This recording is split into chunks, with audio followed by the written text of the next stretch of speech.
पार्वती का चरित्र कथा है। माता पार्वती की दो बहुएं रिद्धि और सिद्धि और कार्तिकेय जी महाराज की धर्म पत्नियां। घर में इतनी बहुएं होने के बाद भी पार्वती मैया किसी बहू से कभी अपने कानों में कुछ सुनती नहीं थी और ना पार्वती जी अपनी बहुओं से कुछ कहती थी। एक काम माता पार्वती जी कहती थी, जैसे ही बहुएं आई पार्वती माता ने अपना रसोई घर छोड़ दिया। अब क्या कर रही हैं पार्वती जी? शंकर भगवान के चरणों की आराधना। पार्वती जी से पूछा गया कि आपने अपना रसोई घर क्यों छोड़ दिया? पार्वती जी बोली कि देखो अब घर में बहुएं आ गई हैं, ये लोग संभालेंगी और मुझे भगवान का मंदिर संभालना है, भगवान का भजन संभालना है। पर हमारे यहाँ उल्टा होता, जैसे ही बहुएं आती हैं सास के एंटीने पूरे खड़े हो जाते। वो सोचती है पूरा मुझे संभालना, ये तो नहीं आई है, इसमें तो अकल नहीं है, इसमें तो बुद्धि नहीं, इसमें तो विवेक नहीं। शिव महापुराण की कथा कहती है घर में बहू आते से ही सास को चाहिए कि वो भगवान का मंदिर पकड़े, भगवान का द्वार पकड़े, शंकर का एक लोटा जल पकड़े और प्रयास करे कि अपने बहू बच्चों को आगे बढ़ने का एक मौका दे कि हमारी बहू भी बड़ी विद्वान है, हमारे बेटे विद्वान है, उनमें चतुरता है, करेंगे आगे बढ़ेंगे, ठोकर खाएंगे गिरेंगे तब तो ना संभलेंगे। संभलेगा कब? जब ठोकर लगेगी। प्लेन रोड पे तो कोई भी चल ले, हमारे हम जहाँ ठहरे हैं विला में चंद्राकर जी जहाँ हम ठहरे हुए हैं, वहाँ एकदम एकदम प्लेन रोड, एकदम सीधी कांच जैसी। अब उसमें कौन गिरेगा? कोई नहीं गिरेगा। पर कहीं कहीं अगर जब ठोकर लगती है, गिरते हैं, तब समझ में आता है। फिर क्या होता है? जब जब निकलोगे समझ में आ जाएगा, आगे ठोकर आएगी, आगे स्पीड ब्रेकर आएगा, आगे ठोकर आएगी, आगे स्पीड ब्रेकर आएगा। एक बार ठोकर लगी, एक बार गाड़ी उचकी और बार बार याद आ गया यहाँ स्पीड ब्रेकर है, यहाँ ठोकर है, बार बार स्मरण में आएगा। उसी तरह संभलता वही है जो दुनिया की ठोकरें खाते रहता है। ठोकरें खाने के बाद जब आगे बढ़ता है तो इतनी ऊंचाइयों तक पहुंच जाता है कि फिर नीचे आने का क्रम नहीं रहता। मेरा शिव पकड़ कर लेकर जाता है। थोड़ा सुनना पड़ता।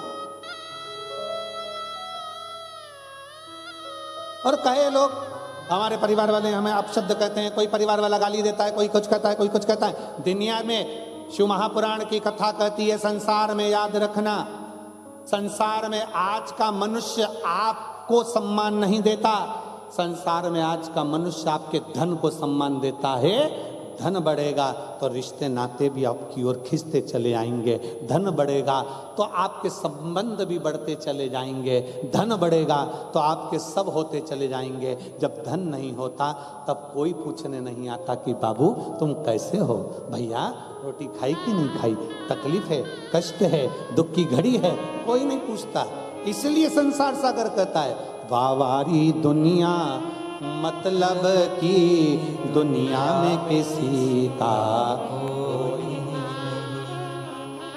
सुख के साथी हजारों हैं, जब दुख पड़ा तब कोई नहीं, वावारी दुनिया मतलब की दुनिया में किसी का कोई नहीं। आपको समझना, आपको जानना, चलो चलते रहो, आगे बढ़ते रहो और जितना बढ़ोगे चढ़ोगे, जितना चलोगे कहीं ठोकर लगेगी भी तो संभल जाओगे, क्योंकि अब तुम गिरकर संभलना सीख गए। शिव महापुराण की कथा वही तो कहती है। माता पार्वती जी अपनी बहुओं से कह देती है जाओ अब भोजनशाला तुम संभालो, रसोई घर तुम संभालो, पकवान तुम बनाओ, मिठाई तुम बनाओ, सामान तुम बनाओ। और नहीं तो कई बार ऐसी भी स्थिति आती है, एक सास ने अपनी बहू से कहा बेटा कुछ बनाना आता है? बहू ने कहा हाँ मम्मी सब आता है। जा आइसक्रीम बना। और बहू गई अपनी रेसिपी बुक निकाली, 43 नंबर का पेज रेसिपी बुक का निकाल के 2 लीटर दूध को धीरे धीरे आगी में तपाओ, फिर उसमें बेकिंग पाउडर डालो, फिर उसमें इलायची पाउडर डालो, फिर उसमें शक्कर डालो, फिर उसको धीरे धीरे ठंडा करो। ठंडा कर कर फिर 2 घंटा फ्रीज में रखो।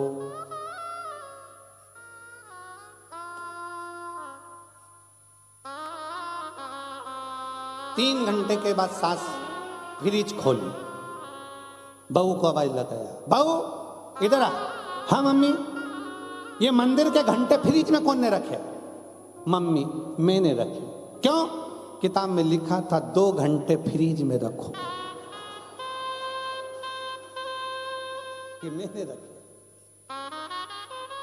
सास माता ठोकी, अरियो वो जो तूने घोल तैयार करा था उसको फ्रिज में रखना था, और तू मंदिर के घंटे निकाल के फ्रिज में रखी आई।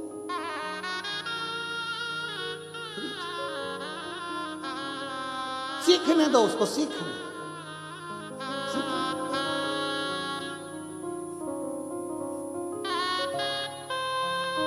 उसको सीखने दो, जितना वो सीखे। उसको चलने दो जितना वो चले।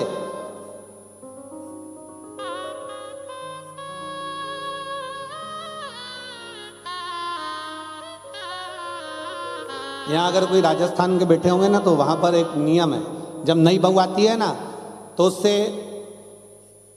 यहाँ क्या बोलते हैं हमको तो मालूम नहीं, चिलड़ा बनवाते हैं। चिलड़ा, चीला, चीला मतलब आटे में शक्कर घोल के और उसको तवे के ऊपर डाल के डोसा जैसा उसको बनवाते, मीठा चीला। अब नई नई बहू बेचारी अब बनाए तो बनाए कैसे, और उसको बनाना आता तो बना देती।